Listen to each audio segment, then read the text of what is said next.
آج تو ہمارا حال یہ ہے کہ ہم میں جتنے گروپس ہیں، جتنے فرقے ہیں، جتنی پارٹیاں ہیں، ایک دوسرے کو مسلمان ہم ایک دوسرے کو سمجھنے کے لیے تیار نہیں۔ بولو دبئی کے لوگوں، ماشاءاللہ بڑے ترقی یافتہ شہر میں رہ رہے ہو۔ اللہ اکبر، لا الہ الا اللہ وحدہ لا شریک لہ لہ الملک۔ اور آج تو ایسے بھی ٹیم نکلی ہوئی ہمارے ہندوستان میں، اللہ رحم فرمائے کہ وہ لنگوٹی بھی غائب ہو گئی۔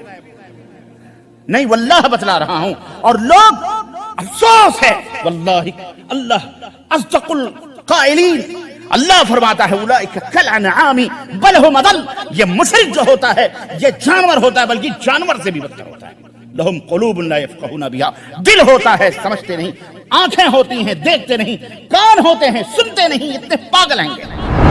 بتوں سے تجھ کو امیدیں، خدا سے نہ امیدی، مجھے بتا تو صحیح اور کافری کیا ہے؟ تقلید کی روش سے تو بہتر ہے خودکشی، رستہ بھی ڈھونڈ خضر کا، سودا بھی چھوڑ دے، اور امن و امان چاہتے ہو۔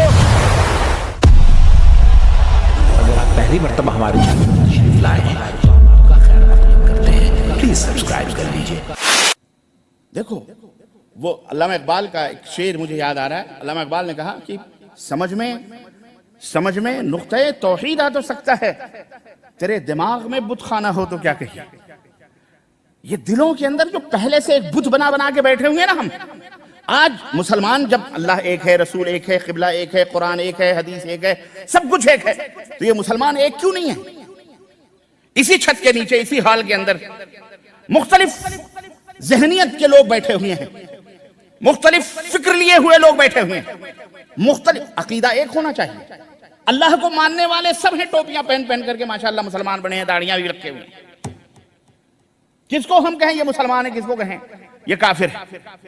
آج تو ہمارا حال یہ ہے کہ ہم میں جتنے گروپس ہیں، جتنے فرقے ہیں، جتنی پارٹیاں ہیں، ایک دوسرے کو مسلمان ہم ایک دوسرے کو سمجھنے کے لیے تیار نہیں، ایک دوسرے کو مسلمان نہیں سمجھ رہے ہیں۔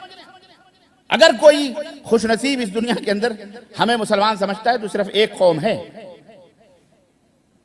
وہ ہم سب کو مسلمان سمجھتے ہیں۔ معلوم ہے کون ہے وہ؟ بولو دبئی کے لوگوں، ماشاءاللہ بڑے ترقی یافتہ شہر میں رہ رہے ہو۔ کہہ دو روزی روٹی کمانے سے فرصت نہیں ملتی، یہ کون سوچے؟ صبح اٹھتے ہیں، شام تک ڈیوٹیاں ڈیوٹیاں ڈیوٹیاں ڈیوٹیاں، درہم درہم دینار و درہم۔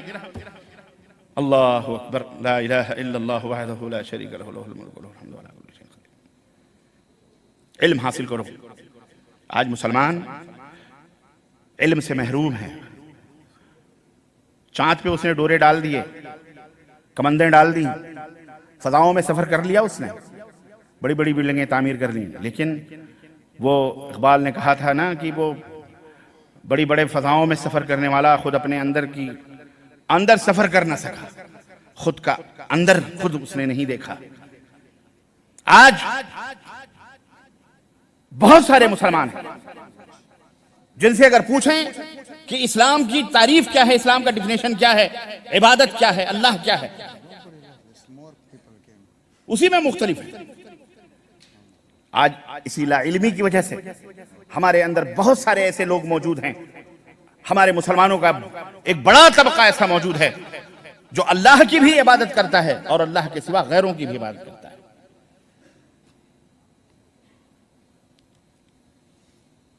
وہ تو الگ ہیں جو اللہ کی عبادت نہیں کرتے، وہ بتوں کی عبادت کرتے، وہ ایک طرف، لیکن یہ دو پہیوں پہ سوار ہیں، دو پٹریوں، دو کشتیوں پہ سوار ہیں۔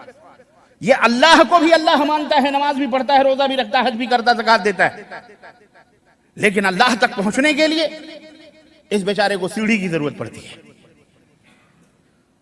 وہ سیڑھی جو اللہ نے نہیں عطا فرمائی، وہ سیڑھی جس کا کہیں وجود نہیں ہے، اس نے بھی انہی کی طرح سیڑھیاں بنا لی۔ ما نعبدهم الا ليقربونا الى الله زلفى، ہم تو ان کی عبادت صرف اس لیے کرتے ہیں تاکہ ہمیں اللہ سے قریب کر دیں۔ کفار مکہ اپنے بتوں کی پوجا کرتے تھے تو کیا کہتے تھے؟ اللہ نے پوچھا ان سے پوچھو، تو انہوں نے جواب دیا کہ ما نعبدهم الا ليقربونا الى الله زلفى، ہم تو ان کی عبادت صرف یہ کرتے ہیں تاکہ یہ ہمیں اللہ سے قریب کر دیں، اور ہمارے نزدیک تو یہ بھی مخلوق ہیں، یہ بھی پیدا کیے ہوئے ہیں، اللہ نے انہیں عطا فرمایا، اللہ نے انہیں بخشا ہے، اللہ نے انہیں دیا، اس لیے ہم ان کی عبادت کرتے ہیں۔ میرے عزیزوں، میرے دوستوں اور بھائیوں، بڑے افسوس کی بات ہے کہ وہ اللہ جو سمیع بصیر ہے، وہ اللہ جو دلوں کی دھڑکنوں کو جانتا ہے، وہ اللہ جو ما تسرون و ما تعلنون ہے، جو تم چھپاتے ہو اسے بھی جانتا ہے، جو تم ظاہر کرتے ہو اسے بھی جانتا ہے، وہ اللہ جو پوری زمینوں کا تنے تنہا مالک ہے، وہ اللہ جو کالے پہاڑ میں کالی رات کو چلنے والی کالی چونٹی کے چاپ کو بھی عرش کے اوپر سن رہا ہے، وہ اس اللہ کے بارے میں تمہیں ڈر نہیں، خوف نہیں کہ اس تک پہنچنے کے لیے تم نے سیڑھی کا تذکرہ کیا، اور اللہ کے سوا جن مزاروں کو، جن درگاہوں کو، جن قبروں کو تم پوچھتے ہو، اس تک پہنچنے کے لیے جو مر چکا ہے، نومن مٹی کے نیچے ہے، اسے سنانے کے لیے تمہیں کسی وسیلے کی ضرورت نہیں پڑتی۔ تعجب کی بات ہے، حیرت کی بات ہے، جو زندہ تھا تو بے اولاد تھا، مر گیا تو سب کو اولاد بانٹ رہا ہے۔ ایک اللہ کی پرستش، ایک اللہ کی عبادت، اللہ تبارک و تعالیٰ کی حقیقت کو سمجھو۔ آج اللہ تبارک و تعالیٰ کی حقیقت کو، اللہ کی ذات کو نہ سمجھنے کی وجہ سے آج ہمارے اندر بھی وہی کافروں اور مشرکوں والا عمل جاری اور ساری۔ وہ بے کلمہ ہیں، یہ با کلمہ، یہ کلمہ پڑھ کر کے اللہ تعالیٰ کے ساتھ شرک کرتا ہے۔ کیوں؟ عبادت کا مفہوم اس کو پتہ نہیں ہے، عبادت کا مطلب اس کو نہیں معلوم ہے، یہ سوچتا ہے کہ یہ تو وسیلہ ہے، یہ عبادت تھوڑی ہے، یہ تو وسیلہ ہے۔ میاں یہی وسیلہ لینا ہی تو عبادت ہے۔ اسی کو تو مٹانے کے لیے تمام انبیاء آتے تھے، اسی کو ختم کرنے کے لیے تمام رسولوں کی بعثت ہوئی، اسی توحید، اور یہی توحید کے منافی ہے، یہی توحید کے منافی ہے۔ چنانچہ جب اللہ کے رسول صلی اللہ علیہ وسلم نے اہل مکہ کو توحید کی طرف بلایا تو ابو جہل نے کیا کہا تھا؟ اجعل الآلہۃ الہا واحدا، ارے محمد نے تو تمام معبودوں کو چھڑوا کر ایک معبود بنا دیا۔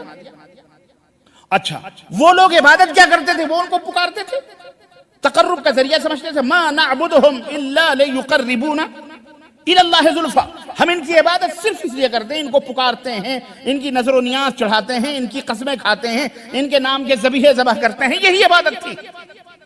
ہم صرف اس لیے کرتے ہیں تاکہ یہ ہمیں اللہ سے قریب کر دیں، بڑے گنہگار ہیں، بڑے پاپی ہیں، اب بہت جرم کیا ہے، اللہ سے کیسے جائیں گے مانگنے، ان کو وسیلہ بنائیں گے۔ یہی تو کفار مکہ کرتے تھے۔ سمجھو، مسلمان ہو تو سمجھو، دلوں کے اندر بغض اور حسد اور کینے نہ لے کے بیٹھو، دلوں کو صاف رکھو۔ اور آج تو ایسے بھی ٹیم نکلی ہوئی ہمارے ہندوستان میں، اللہ رحم فرمائے کہ وہ لنگوٹی بھی غائب ہو گئی۔ نہیں، واللہ بتلا رہا ہوں، اور لوگ افسوس ہے واللہ، اللہ اصدق القائلین، اللہ فرماتا ہے اولئک کالانعام بل هم اضل، یہ مشرک جو ہوتا ہے یہ جانور ہوتا ہے، بلکہ جانور سے بھی بدتر ہوتا ہے۔ لہم قلوب لا یفقہون بہا، دل ہوتا ہے سمجھتے نہیں، آنکھیں ہوتی ہیں دیکھتے نہیں، کان ہوتے ہیں سنتے نہیں، اتنے پاگل ہیں یہ۔ شرمگاہ مردوں کی عورتیں طواف کرتی ہوئی دکھتی، جاؤ واٹس ایپ پہ دیکھو، فیس بک پہ دیکھو۔ آج تو دنیا بہت چھوٹی ہو گئی ہے، ہر ایک کو سمجھنا بہت آسان ہے۔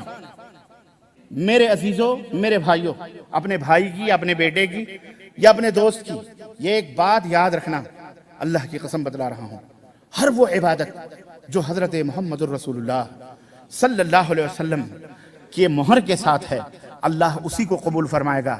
باقی جملہ جتنی بھی مشقتیں، اسے میں عبادت نہیں کہتا، تمہاری جتنی بھی محنتیں ہیں، اللہ کی قسم اسے اللہ تمہارے منہ پہ مار دے گا، اس کی کوئی حیثیت اللہ کی نہیں ہوگی۔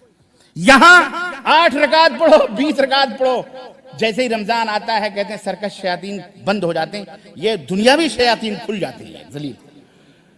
جہاں دیکھو فیس بک پہ، واٹس ایپ پہ، یہ وہ 8-20 ابے پڑھ تو صحیح، پڑھتے ہی نہیں۔ اجی امام حرم 20 پڑھتے ہیں، تم اتنی کیوں پڑھتے ہو؟ بے ماں بھیا، امام حرم اور بھی بہت کچھ کرتے ہیں، آپ کرتے ہو؟ یہ سب حماقت ہے۔ رمضان آتا ہے، پھر رمضانی میں یہ کیوں کاکروچ اور یہ سب کھولتے ہو، یہ پوٹلیاں؟ تاکہ شیطان ہیں، یہ شیاطین ہیں، تاکہ چاہے کوئی بھی ہو، چاہے وہ 8 پہ بحث کرے یا 9 پہ بحث کرے یا 12 پہ بحث کرے یا 13 یا 20 یا 36 یا 40۔ سنو، اللہ کے رسول صلی اللہ علیہ وسلم فرمایا من قام رمضان ایمانا واحتسابا، ارے ایمان ہی نہیں ہے تو تمہارے قیام کا، سیام کا فائدہ ہی کیا ہے؟ اللہ کے رسول صلی اللہ علیہ وسلم فرماتے ہیں جس نے قیام کیا رات کو رمضان کے مہینے میں ایمان کے ساتھ، پہلے ایمان تو صحیح کرو، ٹارگٹ تو صحیح کرو، ہدف تو صحیح کرو نا، ایمان ہی درست نہیں ہے تو پھر ایسی عبادت کا جو کبھی اقبال نے کہا تھا جو سر بسجدہ کبھی ہوا تو زمین سے آنے لگی صدا، تیرا دل تو ہے صنم آشنا، تجھے کیا ملے گا نماز؟ پڑھ نماز۔ شیطان کا سب سے بڑا حملہ کسی بھی بندے پر جب ہوتا ہے نا، کس پر ہوتا ہے؟ اس کی نمازیں چھوڑوا دو, اسے روزے نہ رکھنے دو, نہ. امام ابن قیم رحمۃ اللہ علیہ نے سورہ معوذتین کی صورت جو ہے اس کی تفسیر میں یہ بات لکھی ہے کہ انسان کے جب شیطان حملہ کرتا ہے انسان کے اوپر تو سب سے پہلے اس کے دل پر حملہ کرتا ہے, اس کے دل سے وہ نور ایمان چھینتا ہے, وہ توحید کا جو ہیرا اور جوہر ہے اسے چھین لیتا ہے, اور چھیننے کے بعد میں پھر اسے لگا دیتا ہے اب تو کچھ بھی کر, نماز پڑھ, روزے رکھ, حج کر, کوئی کبھی پوچھنے نہیں آئیں گے کل. وہ بیچارہ پتہ ہی نہیں ہے, اس کو علم نہیں ہے عبادت کیا ہے, وہ اپنے مولویوں سے, ان کے مولاؤں سے جو سیکھا ہے اسی کو عبادت سمجھا ہوا. کوئی تسبیح لے کے گھما رہا ہے, کوئی چیئیں پڑھ رہا ہے, کوئی چنے پڑھ رہا ہے, کوئی قرآن خوانی کر رہا ہے. میں نہیں کہتا قرآن کر, بھئی عبادت کرنا غلط نہیں ہے, عبادت کرنا کیا ہے, بولو, فرض ہے عبادت کرنا. اب تم کیا کہو گے, رام گوپال سنگھ کے بھی عبادت کو صحیح کہہ لو گے, پھر کیوں عبادت کرتے, وہ بھی صحیح ہے. عبادت صحیح ہے, فرض ہے, لیکن وہ قابل قبول کب ہوگی, جب وہ طریقہ محمد الرسول اللہ صلی اللہ علیہ وسلم سے جڑی ہوگی. اس کے بغیر کوئی عبادت, کوئی روزہ, کوئی حج, تمہاری نیت کتنی بھی خالص کیوں نہ ہو, طریقہ اگر سنت رسول صلی اللہ علیہ وسلم سے الگ ہے, وہ عبادت قابل قبول. یہ کان کھول کر کے سن لو میرے عزیزو, میرے دوستو اور بھائیو, جب آدمی کے دل سے وہ توحید ایمان جب چلا جاتا ہے تو پھر وہ کتنی رکعت پڑھے اسے کوئی فائدہ نہیں ہے, کوئی فائدہ نہیں. تو اللہ کے نبی نے فرمایا ایمان صحیح ہو, ثواب کی نیت سے وہ پڑھے, کہ اللہ کے اوپر بھروسہ ہو کہ اللہ اجر دے گا, تب اللہ کے نبی فرماتے ہیں غفر لہ ما تقدم من ذنبہ, اس کے جتنے بھی پچھلے گناہ ہیں سب اللہ تبارک و تعالیٰ معاف فرما دیتا ہے. سوچیے آپ, غور کیجیے, ورنہ یہ قیام و رکوع سجود سے کیا فائدہ ہے. بتوں سے تجھ کو امیدیں, خدا سے نا امیدی, بتوں سے تجھ کو امیدیں, خدا سے نا امیدی. مجھے بتا تو صحیح اور کافری کیا ہے, مجھے بتا تو صحیح اور کافری کیا ہے. تقلید کی روش سے تو بہتر ہے خودکشی, رستہ بھی ڈھونڈ خضر کا, سودا بھی چھوڑ دے, اور امن و امان چاہتے ہو اے پوری دنیا کے لوگوں, چاہے مسلم ہو یا غیر مسلم ہو, دو ہی کیٹیگریاں ہیں, مسلم یا غیر مسلم. سنو, اگر امان چاہتے ہو تو پھر اس عبادت کے طور طریقے کو صحیح کرو, اللہ سے اس کا رشتہ جوڑو, رسول اللہ صلی اللہ علیہ وسلم کے طریقے کے مطابق کرو. اللہ فرماتا ہے کہ اللہ کے ولی ہو جاؤ گے. قل ان کنتم تحبون اللہ فاتبعونی یحببکم اللہ, میرے نبی کی پیروی کر لو, اللہ کے محبوب بندے بن جاؤ گے, اللہ تم سے خوش ہو جائے گا, اللہ تم سے راضی ہو جائے گا. اور سنو, عبادت کی روح, میں نے کہا تھا لاسٹ میں, عبادت کی روح بھی رضا الہی ہے. یہ جو نمازیں پڑھتے ہو, یہ جو روزے رکھتے ہو, یہ جو حج کرتے ہو, یہ جو عبادات کرتے ہو, ان ساری عبادتوں کی روح اور اس کا خلاصہ اور اس کا مقصد صرف یہ ہے کہ ہمارا رب راضی ہو جائے, ہمارا اللہ راضی ہو جائے, وہ راضی ہو جائے گا, جنت انشاءاللہ مقدر ہوگی انشاءاللہ تعالی. لیکن اگر اسے راضی نہ کر سکے تو پھر یاد رکھو, پھر رکوع و سجود سے کوئی فائدہ نہیں.